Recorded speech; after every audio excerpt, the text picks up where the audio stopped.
Hello everyone, welcome, I'm Robert, and today I want to discuss Bullet, and this is gonna be from the solo perspective, and I played using the Bullet Heart, Bullet Star, and Bullet Orange contents. And to give you some background, I have played video games that have bullet hell elements, but the purest type of bullet hell game that I've ever played is Touhou, from the famous Touhou series. And I'm not super versed into that fandom, but I'm knowledgeable of it, and I have tried those titles, which I'm sure the creator had some inspiration from. So in this game, you pick a heroine, and then you pick a heroine to go up against. Each character here has two sides, the player side and then the boss side that is used for the solo mode. This is a multiplayer game as well, and the game comes with many modes, but for solo, you pick the boss battle mode. And you grab a heroine, and you pick a opposing heroine on the boss side of her heroine card, and you have at it. And the main gameplay consists of drawing bullet tokens from a bag and placing them, and then using your heroine's ability and action points to manipulate those bullets and prevent them from hitting you. And each heroine has very unique abilities and other powers that allow you to manipulate bullets, and they all have a variable health total of how many bullets they can take and how they can cheat death. So they all have very interesting abilities that keep them distinct. All right, so now let's move on to what I liked. So first thing I want to mention is, again, coming from someone who's played these types of games before, I can tell you that it captures them pretty well. There is definitely some tension with, the board that's in front of you getting filled up with bullets and then hitting your health points. So it captures that very well. And because of how colorful it is and how you place bullets on your board, it also gives me a bit of a bejeweled vibe. So I really appreciate how it feels like a video game in board game form. So it does achieve that beautifully. Another amazing quality of the game is how easy it is to learn and how quick it is to set up. You'll be learning this game in no time. It's relatively easy to remember, and there's a lot of rules that you don't have to worry about because they're multiplayer centric. So there's tons of parts that you can ignore from the rulebook, and as you read the rulebook, you'll know what you don't have to care about when you play the solo mode. So it makes it even easier to learn. And it has a pretty modest footprint as well, a pretty relatively low footprint, and it's pretty quick to set up as well. You can simply shuffle the heroine cards, so draw two at random and pick one to play, and then pick the other one to go up against by flipping her to the boss side. And when you're done, you can then just swap out the heroines. So that's how I play, and it just works out really well. Another plus is the heroines themselves. They all feel pretty distinct. I haven't tried all of them or all possible combinations, but I've tried plenty. And there's simpler heroines and then more complicated heroines that you can play as.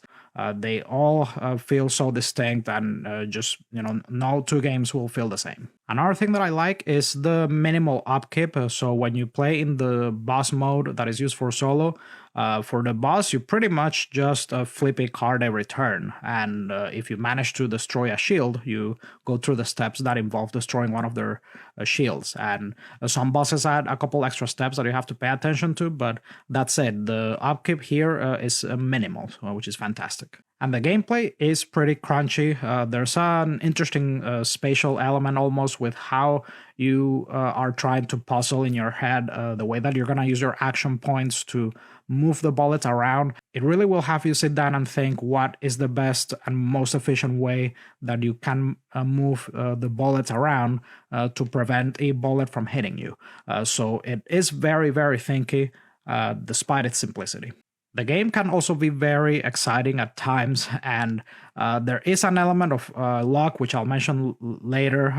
If you because the game is not 100% deterministic like other puzzle games that gamers enjoy, like me, but Despite that, there are very exciting and tense moments where you're down to like 1 health and you win when you draw the right bullet. Like if you draw if you have a lucky draw and you draw a bullet that doesn't towards the end, if you draw the last bullet and it doesn't hit your health points, if you take a risk, it feels super exciting. So there is definitely a luck element and a risk taking element, but when you do win, it feels really exciting here.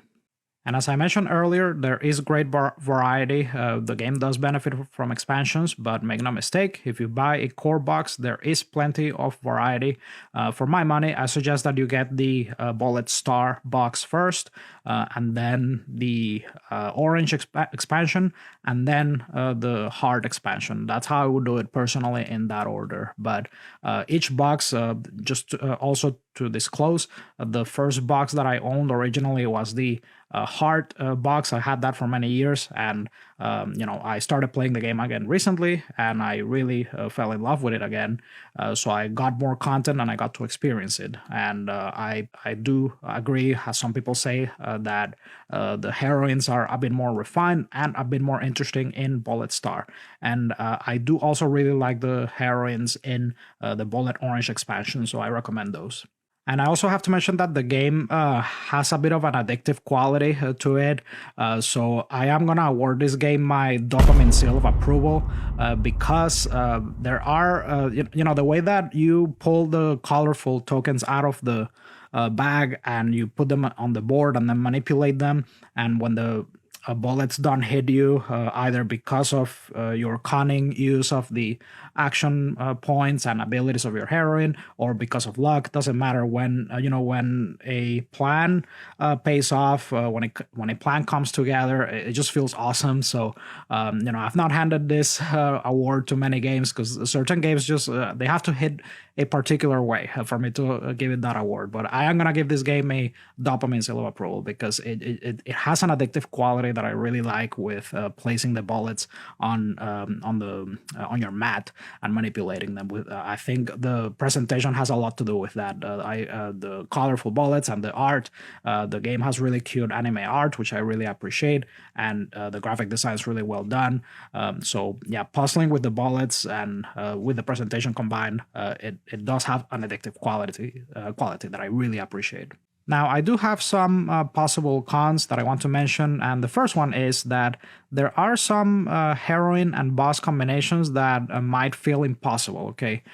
So if you look on BGG, there is a thread that you can follow, and there's a file as well that I think I'll try to link in the description, where you can see the win rates of certain heroines against certain bosses. Okay, and the win rates on some of these are in less than 10%. All right.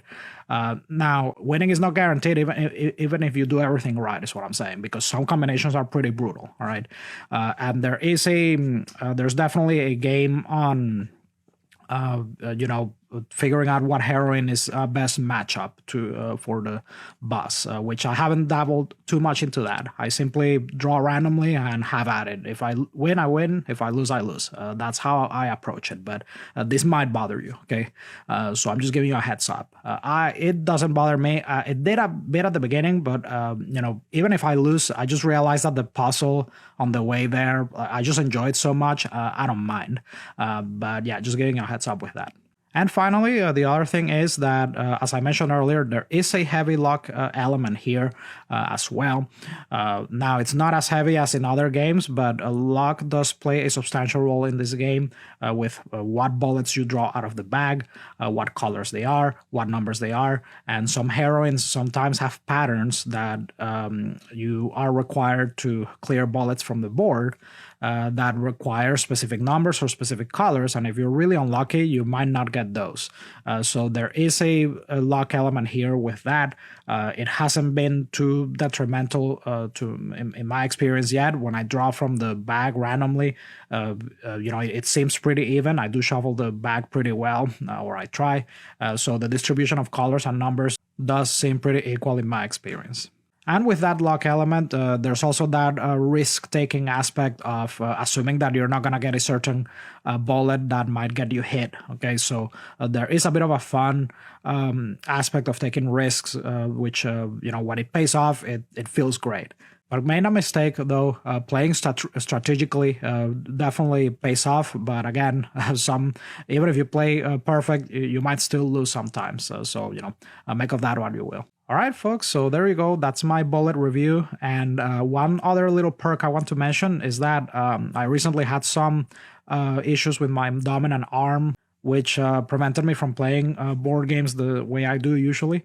So I pulled that bullet because I thought that it could work really well with just one arm, and it actually worked great with an arm, okay, as I mentioned in a recent video. So if you're in a situation like mine where your dominant arm or one of your arms is not functioning properly, bullet works really well with just one arm. So I just wanted to throw that in there.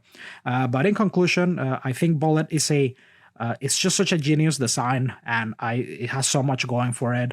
It sets up quick, easy to learn, offers thinky gameplay, it has gorgeous artwork, and the inspiration that it comes from with bullet hell games comes across really well.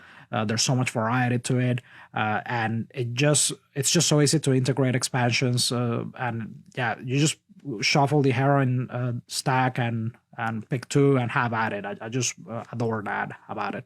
But yeah, I recommend Bullet personally 100%. And again, I give it my dopamine seal of approval. And I want to thank you all so much for watching. And if you have any comments, questions, feedback, go ahead and put them in the comment section. And if you enjoyed this content, make sure to like and subscribe. And I'll see you in the next one.